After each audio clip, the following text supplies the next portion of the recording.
Setelah membakar desa, pasukan Persia menculik wanita Mesir untuk dijadikan budak pemuas nafsu birahi. Dari atas bukit, Samson sang perkasa datang untuk menolong. Dengan tenaganya yang kuat, Samson mengangkat batu besar, lalu menjatuhkannya ke arah pasukan Persia. Pasukan Persia pun kocar-kacir. Samson terus menjatuhkan batu-batu besar itu, sehingga menimpa pasukan Persia.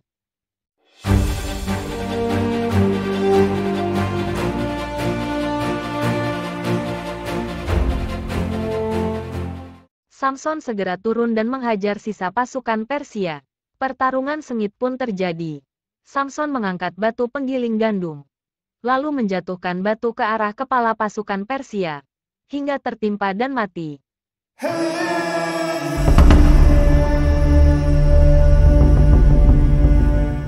Para wanita Mesir terpesona dengan Samson, pria yang gagah, kuat dan perkasa seperti seorang dewa, yang telah menyelamatkan mereka.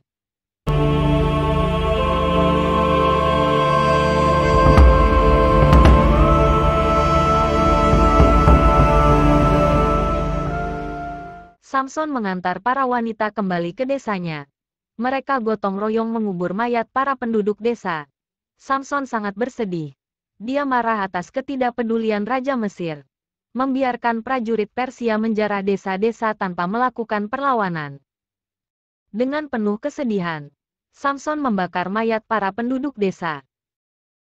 Seorang kakek tua yang bijaksana memberitahu jalan takdir Samson, yaitu untuk membebaskan Mesir dari pengaruh bayang-bayang Persia. Akan tetapi, Samson ragu karena dia hanyalah manusia biasa bukan dewa. But do not forget that I'm only a man. Sang kakek meyakinkan Samson untuk pergi ke ibu kota. Di sana dia akan tahu rencana Tuhan untuknya. Dia pun mengikuti nasihat kakek tua itu untuk pergi ke ibu kota.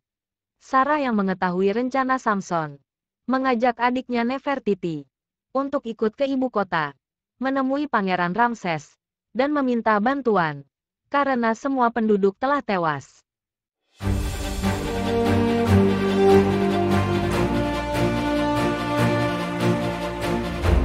Perjalanan ke ibu kota pun dimulai. Samson, Sarah dan Nefertiti, beserta wanita penduduk desa, menempuh perjalanan melewati gurun. Rasa haus menghampiri mereka. Tiba-tiba, mereka melihat ada sumur dan berhenti untuk minum. Akan tetapi sumur itu kering. Mereka melanjutkan perjalanan ke kota terdekat. Come back to the carriage. We'll set off for Memphis and there we'll find water. Sementara itu, di ibu kota, Ramses telah diangkat menjadi Raja Mesir baru menggantikan ayahnya. Ratu Delilah janda Firaun takut kehilangan kekuasaannya, karena Ramses menolak untuk dinikahi oleh ibu tirinya, yang berasal dari Persia itu.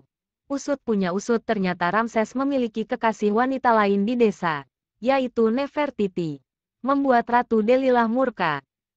Seorang ahli sihir istana memberikan Ratu Delilah sebuah kalung ajaib. Kalung itu bisa membuat pemakainya hilang ingatan dan patuh pada perintah Ratu Delilah. Pada saat acara pengangkatan Ramses menjadi seorang Firaun, Haman memberikan kalung itu kepada Ramses, dan rencana Delilah menjadikan Ramses Raja Boneka berhasil.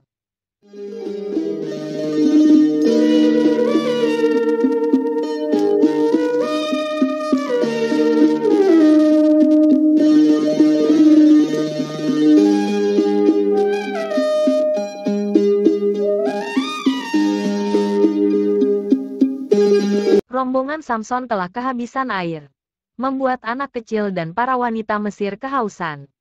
Seorang karavan bernama Salim singgah di tempat yang sama. Samson meminta air pada Salim, tetapi Salim berbohong bahwa mereka juga kehabisan air. Salah seorang wanita mengambil persediaan air Salim. Mereka berebut untuk minum. Akhirnya Samson tahu bahwa Salim berbohong, membuat Samson marah. Salim lari ketakutan melihat Samson hendak menghajarnya. Dia pun terpojok di sebuah gua batu besar. Saat Samson hendak memukul, ia melihat ada air di balik bebatuan. Dengan tenaganya yang kuat dan perkasa, Samson mengerahkan seluruh kekuatannya untuk membelah batu. hingga akhirnya batu terbelah dan air bisa keluar. Mereka semua bisa minum. Here it is, water! Samson mengambilkan Salim semangkuk air sebagai tanda terima kasih. Mereka berdua memiliki tujuan sama ke ibu kota. Cerita pun bersambung. Nantikan di episode selanjutnya.